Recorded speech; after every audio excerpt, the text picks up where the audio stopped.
Number 16. James Matt French. In March 2023, a police officer was patrolling the streets in Oklahoma City at 2 a.m. when he noticed an SUV speeding and swerving between lanes. He followed the car as it turned into a subdivision without a turn signal and conducted a traffic stop as it slowly pulled into a driveway. Behind the wheel was an off-duty police captain named James Matt French, who was a 32-year veteran of the force. The officer on duty observed a distinct smell of alcohol as he spoke with French and noticed that the captain's eyes were glassy and his speech was very slurred. In a conversation that was caught on body cam footage, French identified himself and said he was on his way home after having a few beers at a poker game. He asked the arresting officer to turn his body camera off multiple times, but the officer refused and said he was not going to give the man any special treatment.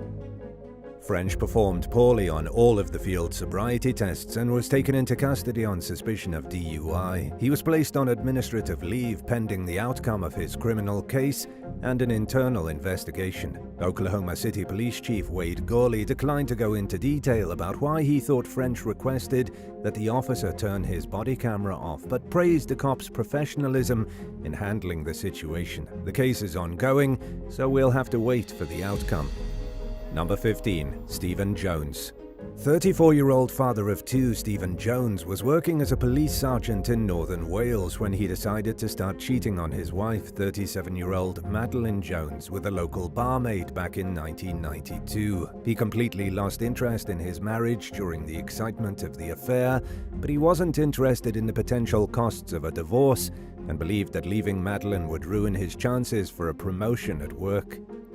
So, to avoid this, late one night in early 1993, Jones lured his wife into their garage by pretending her brother had a heart attack. He then killed her with a single blow to the head using his police baton and put a garbage bag over her face to stop blood from getting everywhere. Jones loaded his wife's dead body into her car, drove it down an embankment, and right into a tree. He then placed the corpse in a nearby stream to make it look like Madeleine had flown through the windshield in a car accident.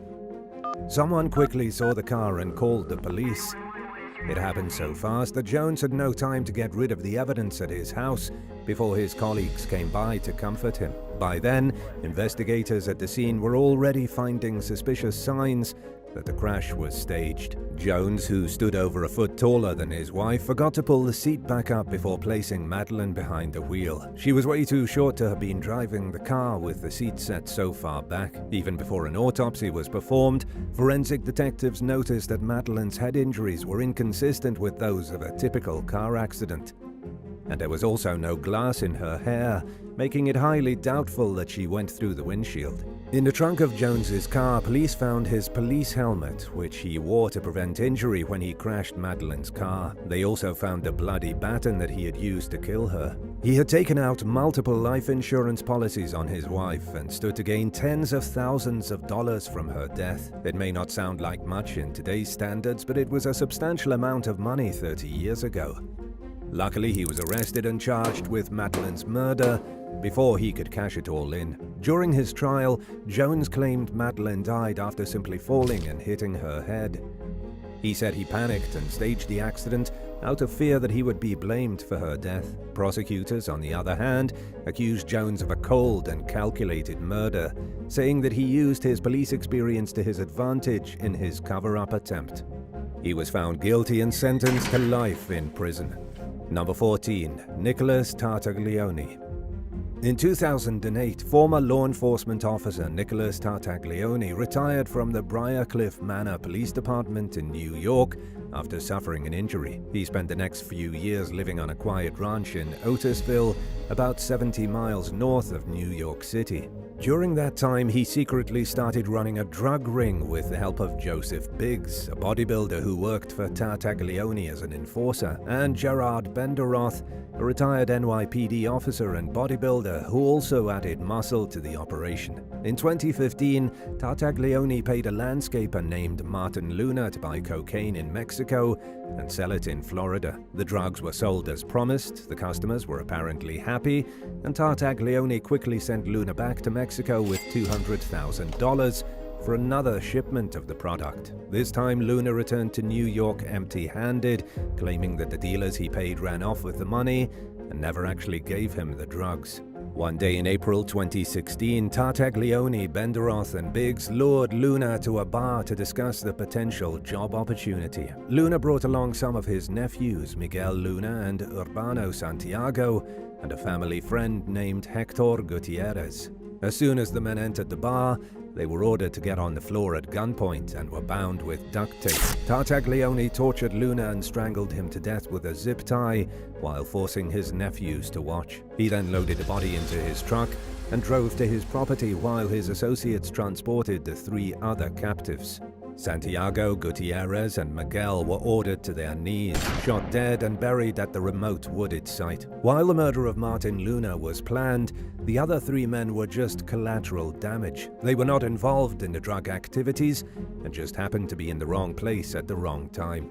8 months later, the FBI charged Tartaglione with 17 counts, including murder, kidnapping, and a handful of drug and gun charges. He famously shared a cell with Jeffrey Epstein, who accused Tartaglione of assault.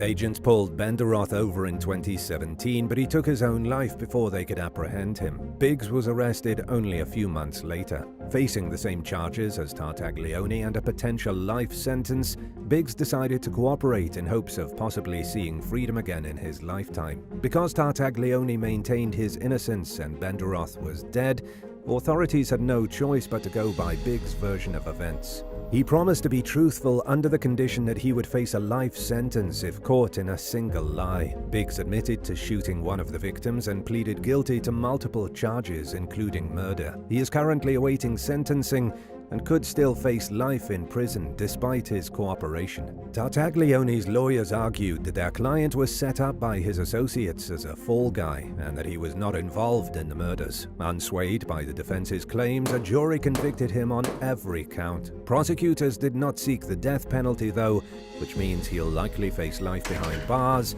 when sentenced in October 2023. Number 13. Andre Redditt.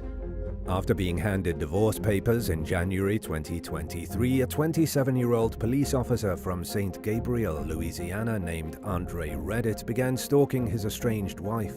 On March 1st, someone entered the woman's home and fired several rounds at an overnight visitor, 26-year-old National Guardsman Dylan Martin. The victim died thanks to his injuries. Shortly after the fatal shooting, Redditt showed up at a nearby hospital with a stab wound authorities believe he sustained during the attack. He was placed on administrative leave and charged with second-degree murder, stalking, and obstruction of justice in connection to both the shooting and a previous incident in which he allegedly stalked his ex-lover. According to police, Redditt and his estranged wife had temporary restraining orders against one another at the time of the shooting. Shortly afterwards, his wife filed for a permanent restraining order and chose to move forward with charges from prior incidents with Redditt. Number 12. Virginia cops face murder charges. In early March 2023, officers with the Henrico County Police Department in Virginia responded to a call from a civilian about their neighbor. After discussing the matter with the man, 28-year-old Ervo Noel Otieno, officers concluded that the call was mental health related instead of criminal and left without making any arrests. The next morning, police responded to another call about a suspected burglary involving Otieno. This time, they placed him under an emergency custody order, which is used when someone seems to be having a mental health crisis, and took him to a hospital. While there, Otieno allegedly became assaultive toward the officers and was taken to a local jail, booked on charges of assaulting an officer, disorderly conduct, and vandalism. 3 days later, he was transferred to a state hospital. During the intake process, multiple officers and hospital employees had to pin Otieno to the floor, despite him being shackled and handcuffed. Footage of the incident revealed that Otieno was restrained for about 20 minutes, spending much of it face down on the floor.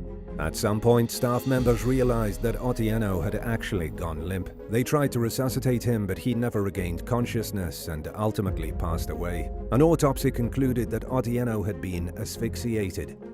7 deputies, Randy Boyer, Dwayne Bramble, Jermaine Branch, Bradley Diss, Tabitha Levere, Brandon Rogers, and K.L. Sanders, are now facing second-degree murder charges for what the prosecution has described as a smothering death. 3 hospital workers were also charged in connection to the incident.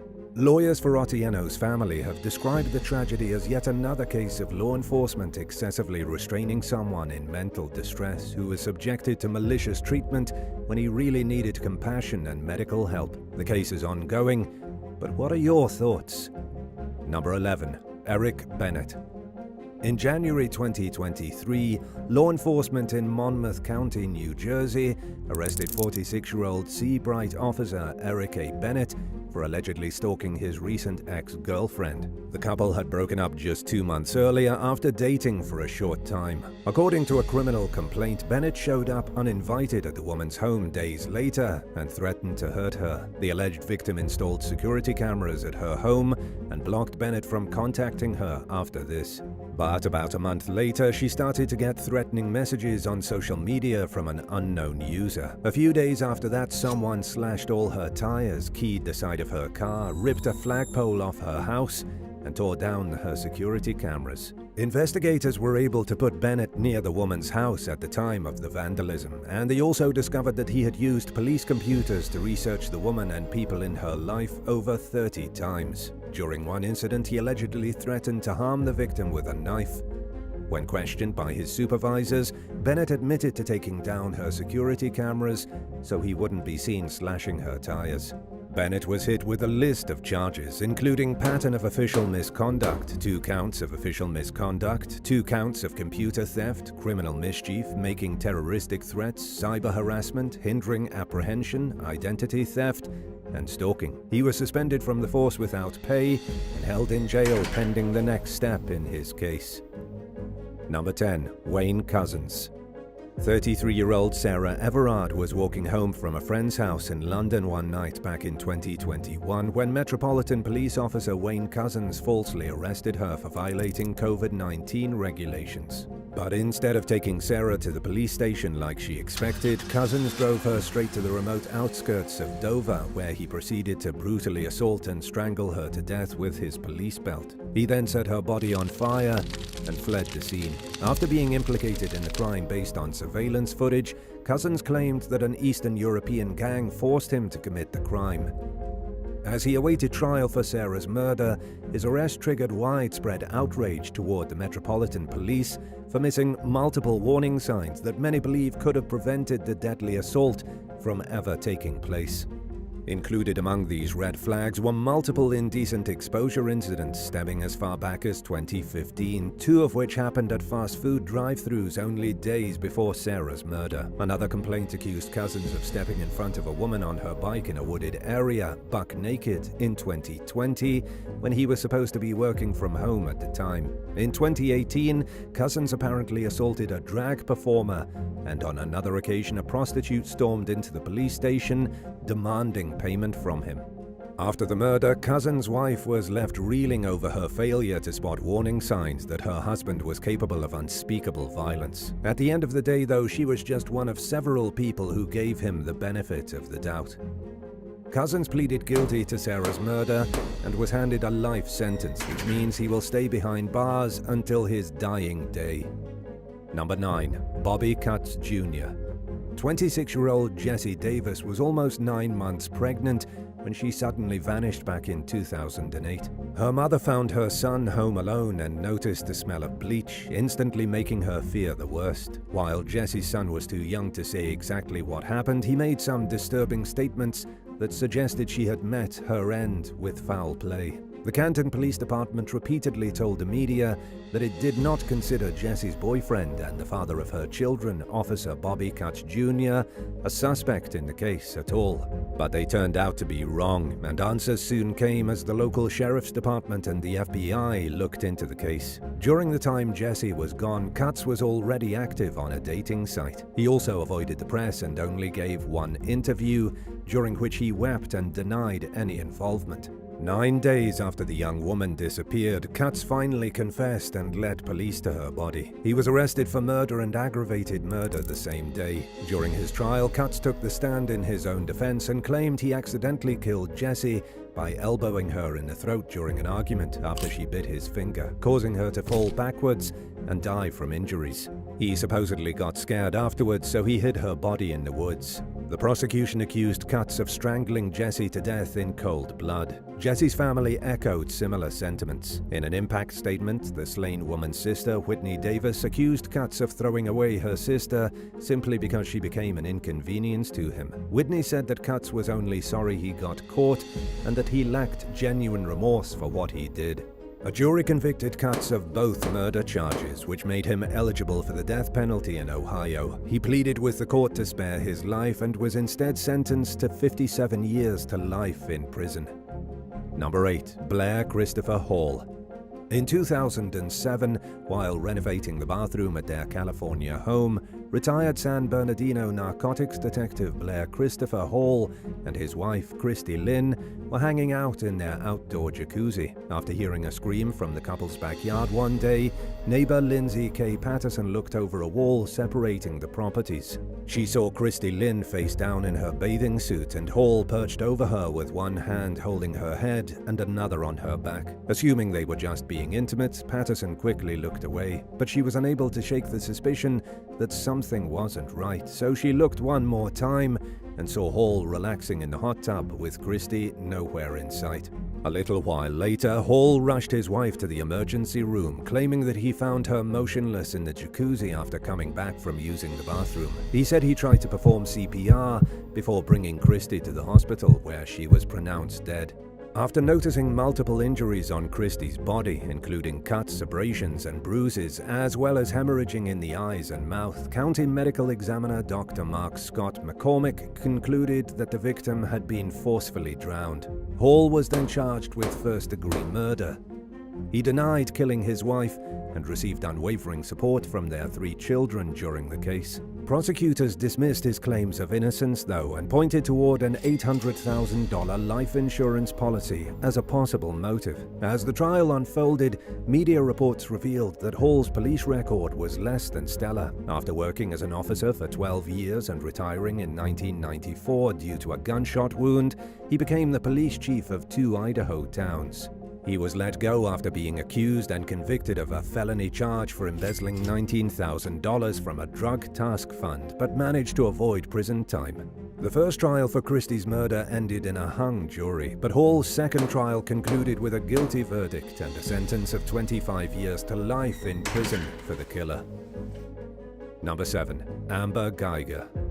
Dallas police officer Amber Guyger just finished up her shift and was going home on the night of September 6, 2018, when she lost track of which floor of her apartment building she was on. She accidentally entered the wrong unit, even though the door was clearly labeled with a number that should have told her she was on the 3rd floor instead of the 4th. There was also a bright red doormat that looked nothing like hers, but she somehow didn't notice any of these things, and she opened the door to see an African-American man she didn't recognize sitting on his own sofa eating ice cream. He was unarmed and not threatening in any way, yet Guyger still pulled out her service weapon and fired at him twice, hitting him in the chest. Now that the damage was done, Guyger suddenly recognized her mistake and called 911. It was unfortunately too late to save 26-year-old Botham Jean, who died from his injuries. Guyger was initially arrested for manslaughter, but the charge was upgraded to murder. In the meantime, protests broke out across the U.S. over the numbers of unarmed black men that were dying by the hands of police. Guyger argued that she believed she was at her apartment and simply mistook Jean for an intruder. Prosecutors accused her of missing multiple signs that she was in the wrong place, since she was distracted by flirtatious text messages she was exchanging with her married police partner, Martin Rivera. When the shooting happened, the pair were caught up in a year-long affair and were in the middle of planning a rendezvous for later that night. The defense argued that Guyger wasn't distracted by the steamy messages, but that she was simply operating on autopilot and acting out of habit. Even if this were the case, the court did not believe that her lack of awareness gave her a good enough reason to open fire. Guyger was convicted of murder and sentenced to 10 years in prison. Her sentence is scheduled to run until 2029, but she could be paroled by 2024. Number 6. Kwaku Riley Agyapon. Known to the Ranlow, North Carolina community as Officer Riley, Kwaku Riley Agyapon responded to a domestic violence complaint at 33-year-old Juan Knightley Avalo's home in November 2022. Avalo was accused of assaulting and threatening his wife, who Agyapon stayed in touch with after responding to the call. When Avalo discovered Officer Riley's number in his wife's phone, the men decided to speak with one another. According to reports, Agyapon challenged Avalo to meet up and fight him at a gas station. Instead, he showed up at Avalo's house at 2 in the morning on New Year's Day, and the men fought it out there. During the altercation, Avalo stabbed the off-duty police officer who, in response, allegedly pulled a gun and pulled the trigger 5 times, shooting and killing Avalo in the head. Investigators believe that Avalo had dropped the knife by this point and was trying to escape when he was killed. He was reportedly shot from at least 75 feet away, suggesting that he posed no immediate threat to Agyapon. The Ranlow Police Department quickly turned the investigation over to state authorities. Based on the evidence, they charged Agyapon with first-degree murder. 10 days later, Agyapon was fired. He reportedly refused to sign the termination notice delivered to him at the jail, where he's currently being held without bond. Agyapon was only on the Ranlow force for a little over 4 months, and it was already his second time leaving a law enforcement job. For just over 2 years, starting in October 2019, Agyapon worked for the nearby Gastonia Police Department. A school district spokesperson told the Gazette that he was accused of stopping a school bus from finishing its route while questioning the driver about a student's behavior. The details surrounding the incidents are vague, and a charge against Agyapon was not pursued. He formally separated from the Gastonia Police Department in April 2022 and was sworn in as a Ranlow officer a few months later. Number 5. Erich Bergen. 28-year-old Cynthia Kempf was managing a Safeway store in California's Bay Area back in 1998 when 4 men abducted her as part of a plot to get into the business's safe. After seeing a police cruiser drive through the store's parking lot, the kidnappers aborted their plan and instead drove Cynthia to a secluded field. They put a bag over her head, bound her wrists, and fatally shot her in the back as she helplessly laid on the ground.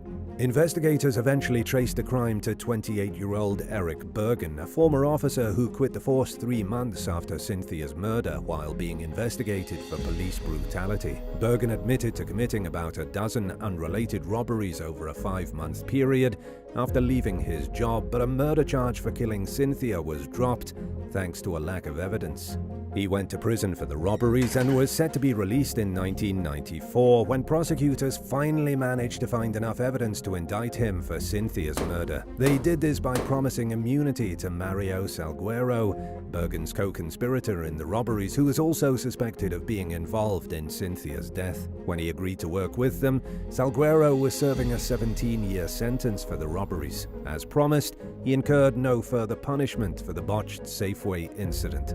Bergen's brother Carl also struck a deal with prosecutors and testified in exchange for a 10-year sentence, and a 4th conspirator, former Pittsburgh Police Sergeant George Elsie, was given 12 years. In court, Erich argued that he deserved leniency since everyone else involved in the crime received a lighter sentence. Meanwhile, Cynthia's family implored the court to impose a full life term.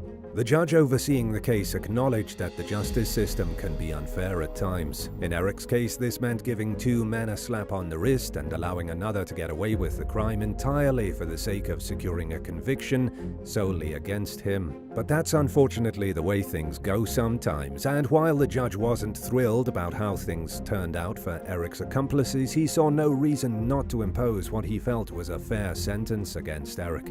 Bergen was handed 2 life terms, with the possibility of parole starting in 2017. His parole bids have been denied so far, and he remains locked up at San Quentin State Prison. Number 4. Josh Griffin. 26-year-old cocktail waitress Kim Medlin disappeared one day in 1997 while driving home from her job at a strip club in Charlotte, North Carolina. Her Jeep was found on the side of the road about 2 hours after her shift finished up. Kim's purse and money were inside the vehicle, but she was nowhere in sight, and her driver's license was also strangely missing. The young woman's body was found the next day in a secluded industrial area about 1.5 miles from her car. An autopsy revealed that Kim had been beaten, strangled, and stomped on, leaving her with multiple fractures and even a broken neck. There was also evidence that her wrists had been tied up, although the ligature had been removed altogether.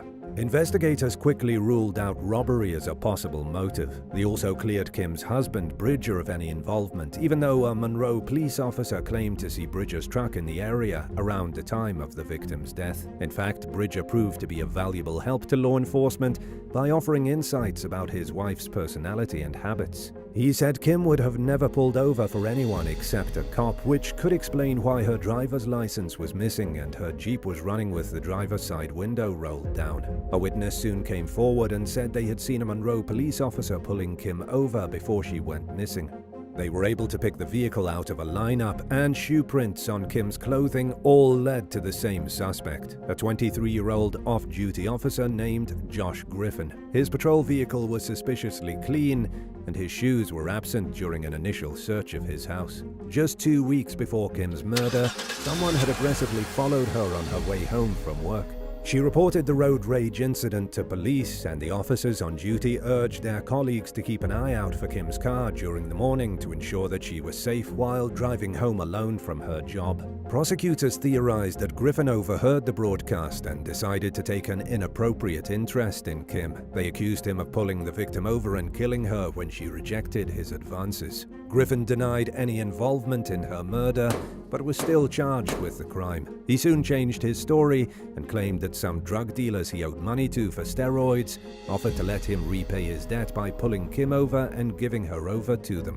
Yet he was unable to provide any information about these supposed dealers, including basic descriptions of what they looked like. He also accused a fellow officer of being involved, but the co-worker passed a polygraph and was cleared. Meanwhile, several women came forward, accusing Griffin of different harassment incidents.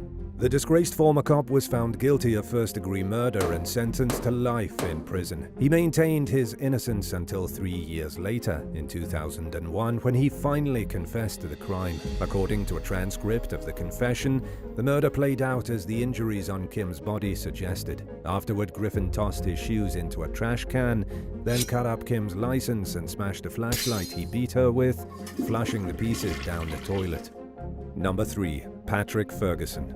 In early 2021, 30-year-old Robert Lee Howard Jr.'s girlfriend reported him missing in Memphis, Tennessee. The woman told police that she found Howard's phone by tracking its location, but Howard was nowhere to be found. Suspicion quickly fell on 29-year-old Patrick Ferguson, an officer with the Memphis Police Department whose ex-girlfriend had recently left him for Howard. Ferguson allegedly admitted to kidnapping Howard at gunpoint while on duty and forcing the victim into the back of his squad car, where he proceeded to fatally shoot Howard. According to police, part of the abduction was captured on camera.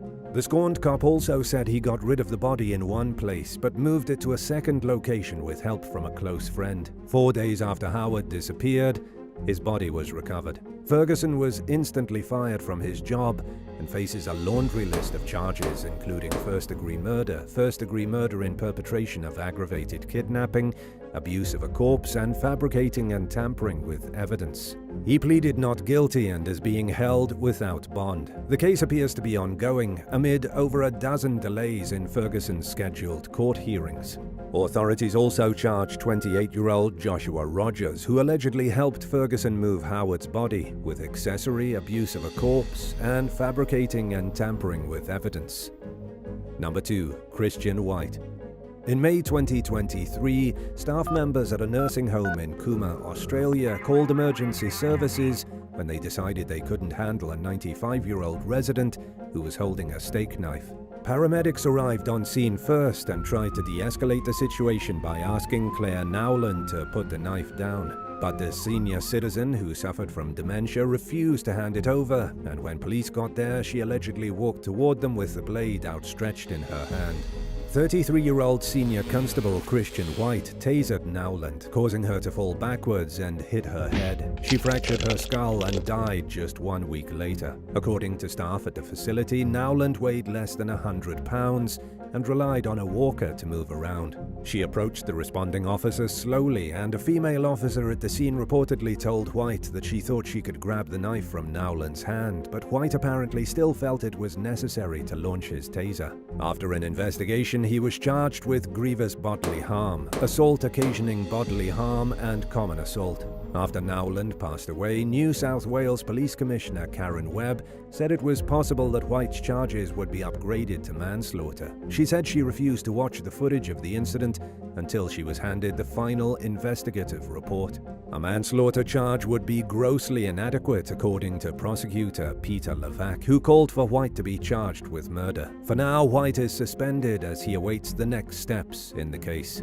It wasn't the first time White's actions have caused controversy. 3 years earlier, he and a colleague were criticized for their behavior during a traffic stop with a man named Alan Watts, who was suspected of being impaired by drugs. In body cam footage of the stop, White's partner could be heard threatening to break Watts' legs if he tried to run away. While allegations against the officers for their conduct were dismissed in the end, Police Commissioner Webb said that White's history will be taken into account as part of the current investigation into the nursing home incident. Number 1. Kenneth Memmelaar.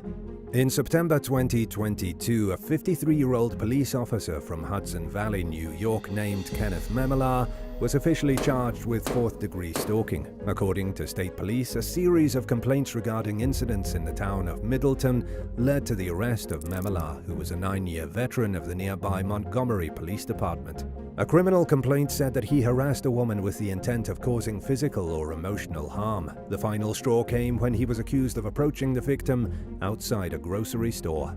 Memmelaar denied stalking the woman, who he claimed was an ex-girlfriend, trying to drag him through the mud after their relationship ended. Speaking with the Times Herald Record, he admitted to simply crossing paths with the victim in a parking lot, but he insisted he was just there to shop and that the encounter was simply the result of bad timing. He said he approached the woman because he still had some of her belongings in his car and wanted to return them to her. According to Memmelaar's version of events, she ignored him, got into her car and drove away. The criminal complaint tells a different version of events, though. Based on video evidence of the incident, Memmelaar was accused of waiting for at least 16 minutes before making contact with the woman in the parking lot. At the time of his arrest, he was already on leave thanks to an injury. His superiors decided that he would stay out of the job pending the outcome of the case. Memmelaar told the Herald Record that he looked forward to proving his innocence and clearing his name one day.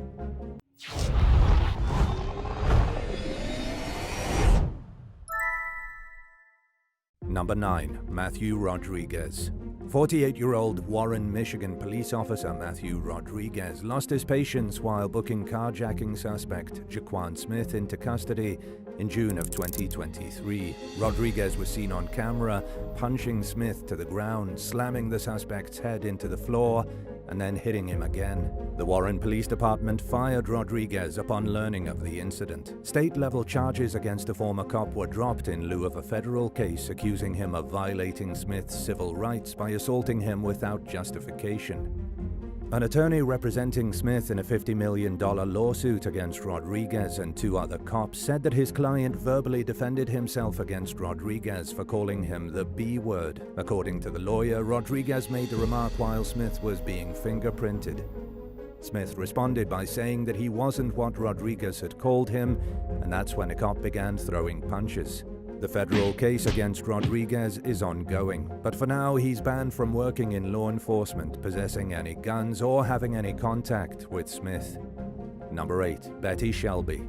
Former Tulsa police officer Betty Shelby was on patrol one day in September 2016 when she responded to reports about an SUV that appeared to be abandoned in the middle of a 2-lane road. One 911 caller said that a man was seen running from the vehicle and saying that it was going to blow up. The person speculated that the man was on drugs because of his unusual behavior.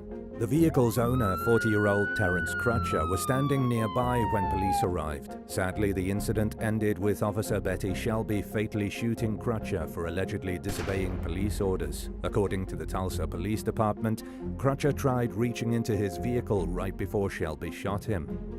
A medical exam revealed that the distraught motorist had PCP in his system at the time of the shooting.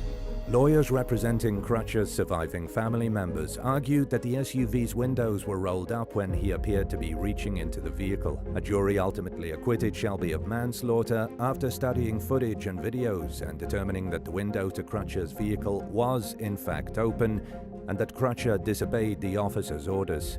Despite the decision to find Shelby not guilty, the jury foreman noted that there were concerns about her ability to work in law enforcement and that several jurors weren't comfortable with Shelby being blameless for her actions. Furthermore, the foreman said that Crutcher's life could have been saved if Shelby had used her taser instead of her pistol.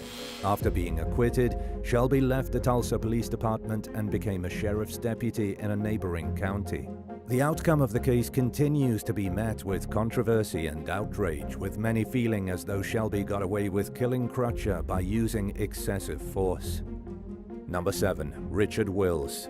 4 months after 40-year-old Linda Mariani vanished in Ontario in early 2002, investigators' findings led them to the Richmond Hill home of her longtime lover, Toronto police officer Richard Wills. Mariani and Wills had been having an affair for 9 years when Mariani disappeared, and Wills was the last person to see her alive.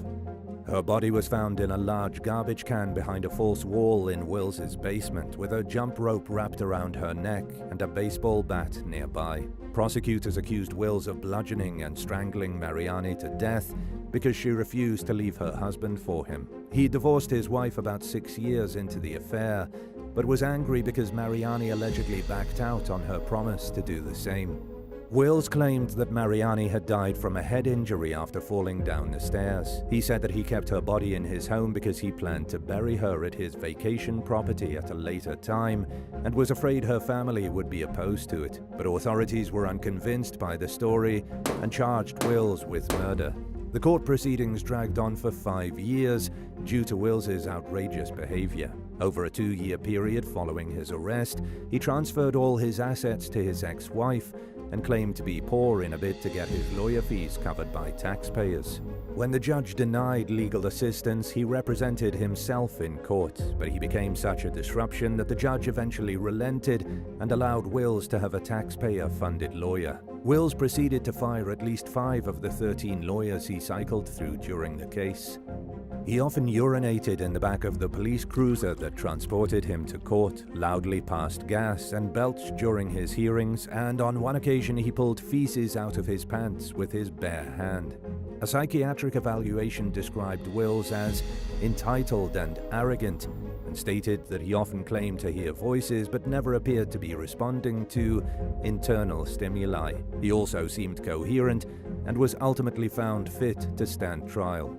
At least one former colleague testified that Wills seemed to think that his status as a police officer would have gotten him off the hook for his crime, but their belief in honest police work prevailed, and one can only imagine that Wills's courtroom behavior spoke for itself when it came to the jury's opinion of him. Finally, in 2007, 5 years after Mariani's death, he was found guilty of first-degree murder and was sentenced to life with a minimum of 25 years. Number 6. Matthew Kinne. 32-year-old mother of 4 Dominique Clayton was fatally shot in the back of the head at her home in Oxford, Mississippi in May of 2019. Investigators quickly traced the crime to her married lover, 38-year-old Oxford police officer Matthew Kinne. And it would later be revealed that Clayton had tried to end the relationship and threatened to tell Kinne's wife about the affair. Kinne was reportedly on duty when he murdered Clayton in her sleep during what he claimed was a welfare check at her residence. According to her family, Clayton had said that she suspected she was pregnant in the weeks leading up to her death, but she was afraid to tell Kinne because he'd sternly warned her not to jeopardize his marriage. Clayton's loved ones also said that Kinne bought her a car and was planning to buy her a house when she started pressuring him to come clean to his wife. If he wasn't willing to do so, she was going to tell Kinne's wife about the affair herself. Relatives also described Kinne as possessive and controlling toward Clayton, claiming that he had a habit of sneaking into her house and making him out to be a stalker. During police questioning, Kinne admitted to the affair but denied having anything to do with Clayton's death. But authorities didn't buy it, especially since he was seen driving his patrol car around Clayton's home around the time of her murder. He eventually caved and admitted that he'd killed his mistress to prevent his wife from finding out. Kinne took a plea deal in order to avoid the death penalty and pleaded guilty to capital murder in exchange for a life sentence without parole. And in 2021, he was ordered to pay $2.2 million to Clayton's children as the result of a wrongful death lawsuit. Number 5. Tomiekia Johnson. Marcus LaVar Lennons and his wife, California Highway Patrol officer Tomiekia Johnson, got into an argument while out at a restaurant in early 2009. The disagreement continued as the couple drove along a highway in Riverside. Johnson pulled her BMW over on an off-ramp and told Lemmons to get out of the car. She'd later tell a jury that Lemmons yanked her keys out of the ignition and told her that she could walk home.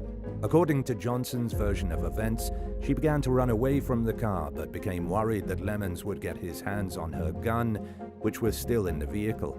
She noticed that her husband appeared to be looking for the weapon, so she ran back to the car. Johnson grabbed the gun first, and the incident ended with Lemmons being fatally shot. She then drove her husband to a family member's house and called 911, but it was too late to save his life. After the shooting, Johnson was placed on desk duty at her job while an investigation was carried out. She claimed that the gun discharged accidentally but was charged with murder 2 years after her husband's death. Johnson claimed that she endured years of both physical and psychological abuse by Lemmons, but she was nevertheless convicted of first-degree murder and was handed a life sentence with a minimum of 50 years. All throughout the case and ever since, there's been a strong support movement advocating for Johnson's innocence and calling for the commutation of her sentence. Number 4. Vaughn Cannon. During the early morning hours of August 30th, 2023, 911 operators in Oklahoma City received a call from a terrified teenager who said he awoke to the sound of multiple gunshots coming from his mother and stepfather's bedroom. Responding officers arrived to find 41-year-old Cleveland County Sheriff's Deputy Vaughn Cannon locked in a bedroom. Bodycam footage showed the police coaxing the off-duty cop out of the room as he crawled on his stomach and cried into his phone to a family member. Inside the bedroom, the officers found 40-year-old Jordan Cannon, Vaughn's wife and fellow Cleveland County deputy, dead from gunshot wounds. According to police, Vaughn shot Jordan during a heated argument at around 2 a.m. He allegedly said that he didn't recall the entire incident, but that he remembered hearing gunshots. Vaughn surrendered to law enforcement at the urging of his uncle, who he called after the shooting. He was fired from his job following his arrest. And according to records, he's being held at the Canadian County Jail pending the outcome of the case. Number 3. Richmond Phillips. Married Washington, D.C. Vice Officer Richmond Phillips landed himself in paternity court in 2011 after getting his mistress pregnant. The night before a scheduled court hearing in 2011, he called 20-year-old Winetta Wright and asked her to meet him at a park in Prince George's County, Maryland. Wright thought that Phillips wanted to meet the daughter he had yet to acknowledge and was excited about introducing the two. She wasn't expecting Phillips to shoot her dead at the park and leave her body in the woods, but that's what happened. Phillips then stole Wright's car and abandoned it nearby, and the vehicle was found several days later. Prosecutors accused Phillips of murdering Wright to avoid paying child support and to hide his affair from his wife. He also lied to investigators about the nature of his relationship with Wright, but was connected to the crime through DNA evidence and phone records. In the end, Phillips was found guilty of 2 counts of murder and was sentenced to 2 life terms plus 20 years with no chance of parole. Number 2. Alfreda Fluker. In a complicated love triangle that eventually spiraled out of control, a Birmingham, Alabama police detective named Alfreda Fluker worked on the same police force as her common-law husband, Mario Theodore White. But one night in 2020, Fluker and White got into an argument at their home. Fluker would later testify that White showered, put on some cologne, took a Viagra pill, and then left the house. Using a phone app, Fluker tracked White's location to a nearby park, where she caught him with another woman in his vehicle. She fired several shots at the car, killing 42-year-old Kenesha Nicole Fuller. But White survived without injury. Police arrested Fluker at her mother's house the next day on suspicion of murder and attempted murder. During her trial, she claimed that she never meant to kill or hurt White or Fuller, but she admitted to shooting recklessly at the victims in a blind rage after she caught them in the middle of a steamy hookup. White denied this and said that he and Fuller were talking in his truck when the shots rang out. Fluker further testified that she and White argued after Fuller was shot and that she tried taking Fuller to the hospital, but White wouldn't let her. She claimed that Fuller moved her head and acknowledged that she was okay, which was apparently enough confirmation for Fluker to leave the scene without calling for help. A jury convicted Fluker of capital murder and attempted murder, and as a result, she was sentenced to life in prison without parole. Number 1. Timothy Brehmer. A British nurse named Claire Parry had a 10-year on-and-off-again affair with married Dorset police constable Timothy Brehmer, but her husband discovered the secret relationship at the beginning of the COVID-19 pandemic in early 2020. And after going back and forth on the decision, he decided to separate from Claire, but they continued living together due to the pandemic lockdown. Around the same time, Claire discovered that Brehmer had had multiple affairs while treating her like she was his only mistress. Facing the end of her own marriage and feeling betrayed by her side lover, she confronted Brehmer outside a hotel. During the disagreement, she took Brehmer's phone and sent his wife a text that said, "I am cheating on you." Brehmer strangled Claire to death inside his car, then cut himself with a knife and called the police. He claimed that Claire had stabbed him, which he later retracted, and would later claim in court that he accidentally killed his mistress. The womanizing cop ended up telling a lot of different versions of the story to various people, including witnesses at the scene, paramedics, prison officers, regular cops, and so on. After being arrested, Brehmer denied a murder charge but admitted to manslaughter. The case went to trial and a jury convicted him of the manslaughter charge but acquitted him of murder. Brehmer was initially sentenced to 10 years in prison but had his sentence increased to 13.5 years when he appealed the case. The appeals court ruled that the judge who oversaw the original case had been too lenient in his sentencing and had failed to account adequately for aggravating factors.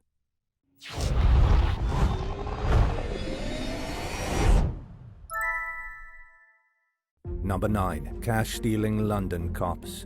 Working with an organized crime organization based in Dubai, a group of criminals led by London police officer Kashif Mahmud and gang leader Mohsin Khan intercepted shipments of drug money traveling through England. They drove patrol cars and wore police uniforms, but instead of seizing the cash according to police protocol, they kept the cash for themselves. In addition to Khan and Mahmud, at least 4 others participated in the scheme. They communicated with one another and with their mysterious tipster in Dubai through a messaging network on their phones that they believed was encrypted. And when word came in about a large amount of drug money passing through, Mahmud would pick up an accomplice who posed as his partner. Working with Khan and 2 other suspects, they stopped couriers in their tracks and took the cash while pretending to be cops. Oftentimes, the group was stealing back money that the same gang had given to the couriers for drugs at the beginning of their run, which meant that they got a free load of drugs and didn't lose any money. The gang profited massively, seizing over £1 million, equivalent to about $1,224,000. Mahmud and his co-conspirators were busted in 2020 after cops saw him carrying out one of these interactions in uniform when he was on sick leave from his job. Anti-corruption investigators discovered the group's messages and other evidence, including large amounts of cash. Then in 2021, Mahmud pleaded guilty to acquiring criminal property and misconduct in a public office, and as a result he was sentenced to 8 years in prison. Khan was sentenced to 14 years, while the rest of the group members received sentences ranging between 6 and 15 years. Number 8. Paul Hurth. 40-year-old Baptist minister Paul Hurth was working as a police officer in Fresno, California, when he began an affair with a married woman named Nancy Gower. In the year 2000, he went to the home Nancy shared with her husband, a used car salesman named Ralph Gower. Hurth, who was in uniform during the visit, would later claim that his intention was to tell Ralph about the affair he was having with his wife. But during the confrontation, Hurth fatally shot Gower twice in the chest with his service weapon. Authorities charged Hurth with murder, and during his trial, he argued that he shot Gower in self-defense. The jury convicted him of a reduced manslaughter charge after concluding that Hurth killed the victim intentionally, but that there was an element of self-defense. Hurth was sentenced to 21 years in prison. He tried to get the case thrown out, but the ruling was upheld. The former cop was released on parole in 2017 after serving 17 years behind bars. Number 7. Antonio Jose de Abreu Vidal Filho. In 2015, 11 people died at the hands of military police in the Brazilian city of Fortaleza during what became known as the Curio massacre. The violence broke out following the murder of a police officer in the Curio neighborhood. Authorities said the civilian killings were carried out in retaliation for the cop's death. A local resident told the newspaper El Globo that officers had been barging into people's homes and dragging them out into the street. In the massacre's aftermath, 4 police officers were identified as suspects in the murders, and one of them, Antonio Jose de Abreu Vidal Filho, fled from the police force and migrated illegally to the United States in 2019. Interpol issued an international arrest warrant for the fugitive cop, and he was finally found in 2023 in Rye, New Hampshire, where he was working as a roofer. Vidal Filho attended his trial for the massacre killings in Brazil remotely. He was convicted of 11 murder charges, along with attempted murder and torture, and was sentenced to 275 years in prison. The former cop is now in custody of U.S. Immigration and Customs Enforcement as he awaits deportation to Brazil, where he'll spend the rest of his life behind bars. Number 6. Mark Dial. 27-year-old Eddie Irizarry didn't even have time to follow police officers' orders to put his hands up when 2 Philadelphia cops approached him in his car one afternoon in August 2023. They ordered Irizarry to show them his hands, then fired 6 shots, killing him at the scene. The Philadelphia police initially claimed that Irizarry was pulled over for driving erratically and that he'd lunged at the cops with a knife. But body cam footage proved that he was sitting in his car at the time of the incident and that he didn't try to attack the officers. Surveillance video showed that it took about 5 seconds total for the officers to pull up, exit their vehicle, confront Irizarry and fire all 6 bullets. The officer accused of shooting Irizarry, Mark Dial, was charged with murder, voluntary manslaughter, aggravated assault, simple assault, recklessly endangering another person, and official oppression. A judge dropped all charges based on a lack of evidence after concluding that Dial may have shot Irizarry in self-defense. Dial's partner testified that Irizarry had started raising a knife as Dial approached his car, which was parked the wrong way on a one-way street. The district attorney has refiled the charges, but the outcome of the case remains to be seen. Number 5. Dave Burnett. Trinidad Police Constable Dave Burnett was working security during a carnival festival in 2004 when he got into an altercation with a group of young men who'd repeatedly bumped into him. At some point, the disagreement became physical. Burnett pulled his gun and fired several rounds, shooting Kevin Cato and Ryan Solomon both square in the chest. Solomon survived, but Cato died from his injuries. Immediately after the shooting, Burnett told his supervisor that he'd been attacked by knife-wielding patrons. He said the 2 people had lunged at him with knives and that he thought he'd shot one of them. Witnesses told a different version of events, though, claiming that neither Cato nor Solomon were armed.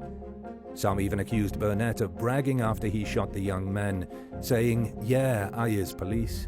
Others described seeing Solomon grab hold of Burnett during the struggle, suggesting that he had at least some reason to be scared, even if it didn't automatically justify shooting the victims. Burnett went on trial for the killing in 2006. He argued that he shot the victims in self-defense, while the prosecution claimed that he resorted to deadly force over a minor confrontation. In the end, the former cop was found guilty of murder by a jury, making him the first police officer to be convicted of an on-duty murder since the country became independent in 1962. He was sentenced to death but stood by his claim that he acted in self-defense. Burnett appealed his case, and in 2011 his murder conviction was replaced with a reduced manslaughter conviction. His sentence was also reduced to 15 years of hard labor at a prison camp. But he was visibly disappointed by the ruling and was seen shaking his head and saying that he wanted a new trial. Number 4. Anthony John Sully. From 1966 to 1974, Anthony John Sully worked as a police officer just outside San Francisco in Millbrae, California. He was highly praised by his colleagues, but it was during these years that his behavior began to change. His first wife divorced him in 1969 because he'd become abusive.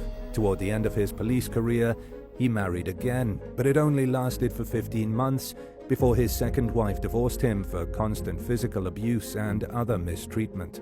After leaving the police force, Sully started a contracting business, but during the late 70s and early 80s, he became addicted to cocaine and developed an unhealthy appetite for intimacy. To keep himself satisfied, he started hiring escorts. It was also during this time that he began to give in to his most primal urges.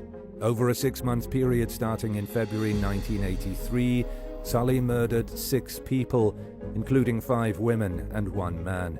He tied up, assaulted, and strangled his first victim, 24-year-old Gloria Fravel, and mercilessly shot his second victim, 19-year-old Brenda Oakton, in the head. Sully's only male victim was a 24-year-old pimp named Michael Thomas. He also murdered Thomas's wife, 20-year-old Phyllis Melendez. Then in August 1983, Sully shot his ex-girlfriend, 22-year-old Barbara Searcy, in the head. His final murder came later that month when Sully fatally stabbed and bludgeoned 24-year-old drug dealer Catherine Barrett. Shortly after Barrett was killed, investigators found 3 victims' bodies inside large drums on Sully's property. They tied Sully to the killings using forensic evidence and charged him with 6 counts of murder. And in the end, the jury found him guilty as charged and sentenced him to death. Sully died on death row from natural causes in September 2023 at the age of 79. Number 3. David Hall Dixon. As he left his apartment building in Tacoma Park, Maryland for work early one morning in 2021, Pentagon Force Protection Agency police officer David Hall Dixon saw what appeared to be 3 young men trying to break into a car. According to the Tacoma Park Police, the suspects attempted to flee the scene in their vehicle when Dixon confronted them. Surveillance footage showed Dixon discharging several rounds at the car as it left the parking lot. 38-year-old James Johnson and 32-year-old Dominique Williams were both shot in the back, but the driver of the car, Michael Thomas, was left unscathed. He immediately drove to a nearby hospital, where Johnson and Williams were pronounced dead upon arrival. It's also important to note that all 3 men were unarmed at the time of the shooting. Prosecutors charged Dixon with 2 counts of murder and 1 count of attempted murder. According to charging documents, the 42-year-old cop had fired at the car as it drove away and therefore didn't present an imminent threat, which would have justified the use of deadly force. Furthermore, Dixon didn't have authority to act as a cop outside of his job, according to Montgomery County State's Attorney John McCarthy, who accused the defendant of using his service weapon for personal reasons. Dixon's first trial ended in a hung jury with an 11-1 deadlock in favor of convicting him of second-degree murder. Instead of going to trial for a second time, Dixon pleaded guilty to 2 counts of second-degree murder and 1 count of first-degree assault. Under the terms of a plea agreement, he faces up to 30 years in prison at his upcoming sentencing in November 2023. Number 2. Luis Barrett Hassan. Cristina Lazzarini was fatally shot in the head by her boyfriend on her 27th birthday in 1990. Her killer, Luis Barrett Hassan, was an off-duty officer for the Los Angeles Housing Authority, and before leaving the scene, he placed the gun in Cristina's hand in an attempt to make her death appear self-inflicted. According to those who knew Cristina, she wanted to end the relationship with Hassan, but he was determined to continue dating her. On the day of Cristina's murder, Hassan pleaded with her to reconsider her decision to break up, but when she refused, he shot her dead. Hassan was found guilty of Cristina's murder and was sentenced to 30 years to life in prison. In 2023, after serving 26 years, he became eligible for compassionate release under a new state law that allows inmates who are seriously ill and close to dying to walk free. A judge granted compassionate release to the 78-year-old due to a terminal lung disease, and the doctors claim that he only has a year to live. Riverside County District Attorney Mike Hestron told local station KESQ that there's no indication that Hassan is actually on death's doorstep. The doctor who determined that Hassan is dying is a general practitioner, prompting the DA's office to ask the judge for permission to have an expert examine Hassan. But the court wouldn't allow it. Hestron opposed the convicted murderer's release, noting that Hassan would be cut loose without any ankle monitoring, probation, or any other supervision, leading to fears that he could re-offend. The DA further explained that the judge had instructed his office to monitor Hassan upon his release, but that they lacked the proper authority to do so. Cristina's family tried persuading the judge to rethink the decision to release Hassan through a petition which garnered over 3,000 signatures, but Hassan was nevertheless granted his freedom. Number 1. John Formisano. 37-year-old Kristi Solaro Formisano was shot dead on the front porch steps of her neighbor's Jefferson, New Jersey home during the summer of 2019. Inside the residence, responding police officers found Solaro Formisano's boyfriend, 40-year-old Timothy Simonson, suffering from multiple gunshot wounds, so he was rushed to the hospital and survived. The shooting was traced to Solaro Formisano's estranged husband, off-duty Newark police officer John Formisano. A few hours after being called to the crime scene, officers tracked Formisano down near his parents' home and took him into custody on suspicion of murder and attempted murder. The police-issued pistol he'd used to commit the crimes was recovered from the trunk of his car. In dashcam footage from the traffic stop, Formisano could be heard telling the arresting officers that he arrived home from work and found his wife in bed with another man. He ended up being taken to a psychiatric hospital, where he spent 9 months before being taken to jail. The case finally proceeded after Formisano was found competent to stand trial. He repeatedly rejected plea offers, which would have come with a 40-year prison sentence. Prosecutors accused Formisano of being overcome with rage when he saw his ex with her new boyfriend inside the marital home they once shared. During the trial, the court heard about how Formisano and Kristi Solaro Formisano were separated when the shooting occurred. Kristi had been dating Simonson for about a month when her estranged husband showed up and opened fire on the couple. She'd run from the home and was trying to seek help from a neighbor when she was killed. Formisano argued that he experienced a mental blackout when he shot the victims and that he didn't intend to kill them. But the jury was unconvinced, and Formisano was convicted as charged. He was sentenced to 79 years in prison and is required to serve at least 85% of it under state law, which means that he's guaranteed to spend at least 55 years behind bars. This means that he'd be over 100 years old before becoming eligible for parole, and that there's a strong chance that he'll never see freedom again.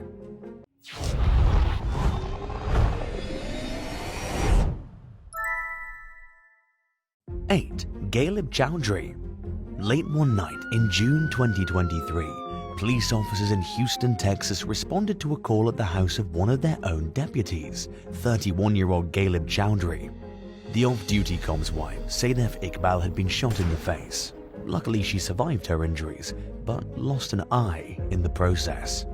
Both Chowdhury and Iqbal claim that the shooting was caused by an unknown intruder, and Iqbal refused to give a statement to law enforcement. But the story wasn't adding up, since there were no obvious signs of a break-in. This led investigators to suspect that Chowdhury had actually shot his wife. During a search of Chowdhury and Iqbal's small apartment, police discovered syringes and a steroid-like drug called clenbuterol. The drug is not approved for use in the United States and is even known to cause significant adverse neurological effects. Officers also reportedly uncovered angry text messages that Chowdhury allegedly sent his wife right before the shooting. Authorities eventually charged the man with aggravated assault on a family member with serious bodily injury. He was promptly let go from his position at the station. After Chowdhury's arrest, Iqbal quickly changed her story and told investigators that her husband had actually shot her on purpose. She said she was scared to tell them the truth immediately after the shooting because she thought Chowdhury's job as a police officer would allow him to avoid all charges. Speaking with ABC 13 News, Iqbal said that her husband had accused her of cheating on him with people from her past relationships. She said she hopes her story will inspire and encourage other women who are suffering from domestic violence at the hands of someone they love, a reality she struggled to come to grips with herself as she heals both physically and emotionally after this difficult situation. 7. Ivon Woo. In October 2021, NYPD officers were called to the scene of a reported shooting in Brooklyn's Bensonhurst neighborhood. Once there, they found off-duty officer Ivon Woo standing outside. The 31-year-old calmly admitted to her fellow officers that she shot her ex-girlfriend, 23-year-old Jenny Lee, and the woman's new lover, 24-year-old Jamie Liang. Lee was seriously injured but survived the ordeal, while Liang died from her injuries. Police sources told the New York Post that Woo and Lee had broken up just 3 weeks earlier after dating for 2 long years. Apparently, even after splitting, they still occasionally spend the night together. One person familiar with the case suggested that the continued contact might have given Woo unwarranted hope that she and Lee would eventually get back together. Those who knew the suspect were shocked by the sudden arrest, with one colleague describing Woo as what they thought to be a quiet, sweet person. Woo was accused of waiting inside Lee's home for multiple hours until the victims got there. She was charged with murder and attempted murder for her actions, and the case seems to be ongoing. In 2022, Jamie Liang's family sued the NYPD for allegedly failing to take Woo's gun away while knowing that she was emotionally unstable and dangerous. 6. Tim Dean. In October 2018, 28-year-old Joshua Niles and 24-year-old Amber Washburn were brutally gunned down in the driveway of their Sodus, New York home. Investigators traced the homicides to Joshua's ex-girlfriend, 25-year-old Charlene Childers, and her husband, 32-year-old Timothy Dean. The suspects lived in Texas at the time, where Dean worked as the police chief for a small community called Sunray. A few months before, Childers lost custody of the 2 children she shared with Niles. The kids were court-ordered to move in with Niles and Washburn, and Childers was determined to get them back by any means necessary. In her mind, this meant Niles had to die. At his wife's request, Dean rented a car and started the long drive up to New York. After arriving at the victim's home, he put on a mask as a disguise and approached Niles in his driveway. Witnesses later described seeing the 2 men fighting before Dean quickly fired 10 bullets into Niles. He didn't plan on killing Amber too that night, but ended up shooting her in the head since she came home before he could successfully flee the scene. Charlene stayed behind in Texas during this senseless crime, but was accused of masterminding the murder plot. She pleaded guilty to manslaughter and was handed a 28-year prison sentence. Timothy Dean was convicted of 6 felonies, including first-degree murder, and was sentenced to life without the possibility of parole. Ron Bowler, who once worked under Dean as a police officer, was also convicted of conspiracy for letting Dean use his credit card to rent the car. He received a smaller 1 to 3 year prison sentence and was paroled back in 2020. 5. Lemin Manor. Over a several-month period that started in early 2013, a 32-year-old Baltimore police officer named Lemin Manor owned and operated a prostitution business that advertised its services through ads posted online. According to several investigators, he pimped out his young 19-year-old wife, Marissa Brown, and another 19-year-old woman to over 300 different customers. He then kept all of his wife's earnings, and even a percentage of the other woman's. Manor rented hotel rooms and an apartment for the in-call appointments, and sometimes drove the women to clients' homes for outcalls. During these outcalls, he waited outside the location with his service weapon, ready to step in if a client became overly aggressive or uncooperative. The women were each given a phone by Manor, who instructed them on what communication methods they could use with clients and with each other. Manor was later busted when an undercover cop set up an appointment with his wife at a hotel near the Washington, D.C. airport. During the meetup, Brown allegedly told the undercover agent that she would sleep with them only if they gave her $100. After she was busted, she told the cops that her husband was waiting outside in the car and that he usually drove her to her appointments. Manor allegedly admitted to his role in the operation after being questioned. Federal authorities arrested Marissa for a prostitution charge, which was later dropped, while Manor was charged with a more serious human trafficking charge. At first, it seemed to investigators as if Manor and Braun were a working team, which was why they were both charged. But a closer look at the couple's rocky marriage suggested that there were several questionable power dynamics at play. According to prosecutors, Brown entered into a contract of slavery with her husband, whom she referred to as Master. In photos of the couple that the young woman posted to her Facebook page, she tagged Manor as Master and herself as his slave. Manor soon pleaded guilty to traveling across state lines and operating a prostitution business. He was sentenced to serve 21 months in prison, followed by 2 years of probation. And in case you haven't guessed it yet, he's no longer working as a cop. 4. Brian Brome. In 2021, a woman living in Lake County, Florida, contacted authorities with a few suspicions that her recent ex-boyfriend, a Palm Beach Gardens police officer, was stalking her every move. She accused 53-year-old Brian Brome of spying on her through her home surveillance system, threatening to hunt her down, and contacting her through burner phones and social media accounts. According to an arrest affidavit, Brome and the victim met each other while working at the Mount Dora Police Department during the late 90s. They fell out of touch over the years and had no contact until they crossed paths again at a funeral in 2021.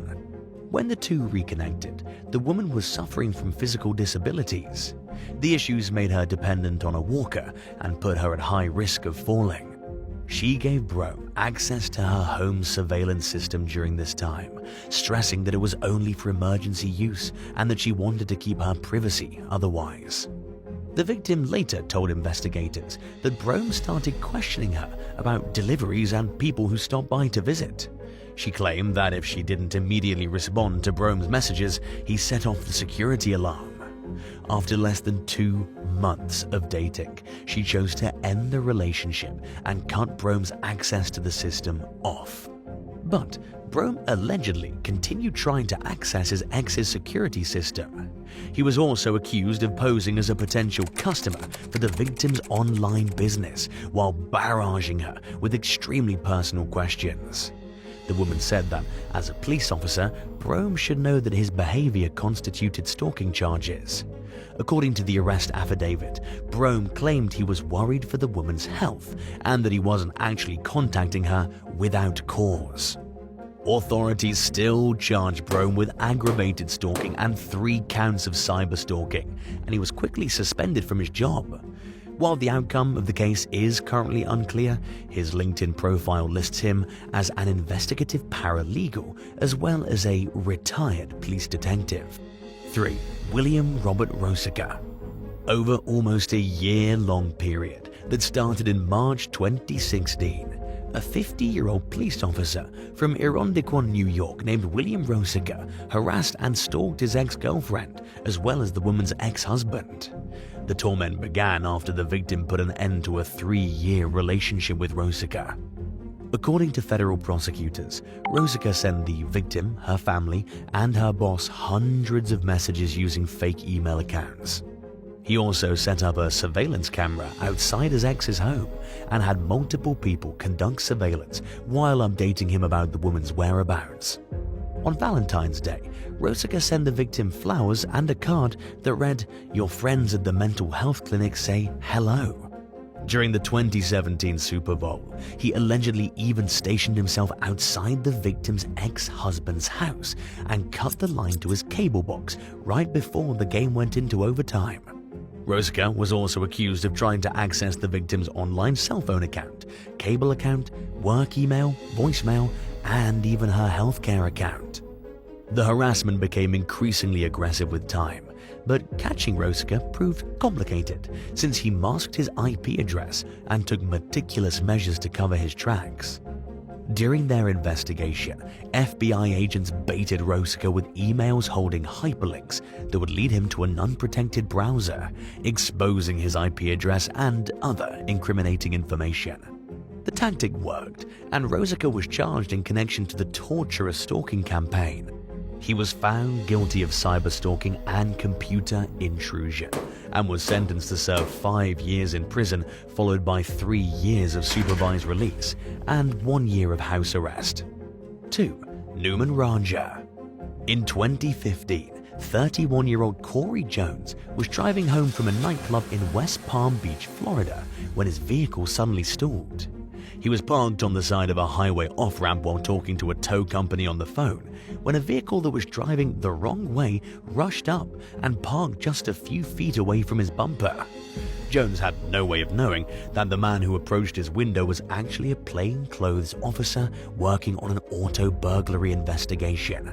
Newman Roger wasn't wearing his police vest at the time, and he didn't show his badge or even identify himself as a cop. Based on an audio recording of Jones's phone call with the tow truck company and other evidence, investigators later concluded that Roger pulled his door open and aggressively confronted the man. Jones probably thought he was about to get carjacked, so he pulled out his gun, which he was carrying legally. Roger then fired 3 shots at Jones as he tried running away from the scene. He threw his gun as he ran, but Roger continued to shoot. One of the bullets struck Jones in the heart, while 2 others pierced his arm. The wounds were deadly. His body was discovered almost 100 feet from his car. Unaware that investigators had an audio recording from when he confronted Jones, Roger claimed that he went up to the vehicle and politely introduced himself as a cop. He accused Jones of pointing a gun at him twice, arguing that he had no choice but to shoot in self-defense. 4 years later, Roger became the first cop in Florida to be convicted of an on-duty shooting in over 30 years. He was convicted of manslaughter and attempted murder, receiving 25 years in prison. In 2023, Jones's family was awarded a $2 million settlement in a wrongful death lawsuit, accusing the city of Palm Beach Gardens of failing to properly train the former cop. 1. Erich Piper. While working as a federal police officer in Fairview, Pennsylvania in 2017, 43-year-old Erich Piper experienced marital problems that resulted in his wife, Teresa, moving. She stayed with her friend, 29-year-old Thomas McCutcheon Jr. for a few months before making peace with Piper and moving back into their house. In early 2018, McCutcheon was attacked by a home intruder who bashed him on the head with a hammer as he came home from work and kicked him in both the jaw and ribs. He managed to break free and grab his gun, making the suspect flee. McCutcheon survived the attack, but was hospitalized with multiple serious injuries. When he described his attacker to Teresa, she said, "Kinda sounds like my husband." During a visit to the victim's apartment, Teresa recognized a hat and flashlight the attacker left behind as items belonging to her husband. After considering the evidence, authorities charged Piper with attempted murder. According to court documents, Piper suspected his wife of having a romantic relationship with McCutcheon. Teresa's friends and family later claimed that McCutcheon was just a friend who helped her during a hard time. Her husband allegedly got into McCutcheon's home using a key his wife had not yet returned. A jury found Piper guilty of attempted murder, aggravated assault, burglary, criminal trespass, simple assault, reckless endangerment, and harassment. He was sentenced to 20 to 40 years in prison. Piper later appealed his case, arguing that prosecutors unfairly quoted his wife during the trial after she invoked her spousal right to not testify against him. He also accused law enforcement of using scare tactics to pressure Teresa for information. The judge rejected the appeal, and he remains behind bars to this day. Thanks for watching. Would you rather live in a town run by police corruption, or live in a remote area where it would take police and other emergency responders at least a half hour to respond and get to your home? Let us know in the comments below.